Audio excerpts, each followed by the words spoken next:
Znači, bukvalno da vam dokažem da duhovi zapravo postoje, jer ko ne veruje da postoje, samo pogledajte ovo. Znači, ja se nalazim u ovom tramvaju i da bi se vrata od ovog tramvaja otvorila, moraš da pritisneš dugme da bi se otvorila. E sad, desilo se da bukvalno se vrata otvore sama od sebe, da bukvalno nema nikog ispred, a da se otvore. I sad, onda to mora da znači bukvalno neki duh tu šta god. Evo, gledajte. Vidite ovo. Ko da neki duh ulazi u tramvaj.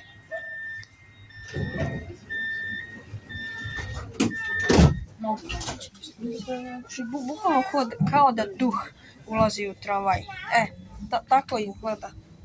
Znači, kada je neki duh došao nije otkud i šta uradio? Otvorio vrata. I znači,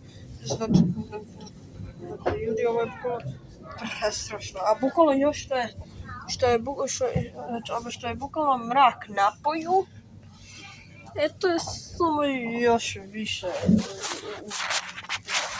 Prosto mrak je, znači da je dan bilo bi svetlo, bukvalno mraka pšla ogromna noć je pala i noći bi sigurno ljudi kažu da bukvalno duhovi najviše izlaze noću. Tako da, vidite na što mislim. I da lajkujte i šerujte za dalje.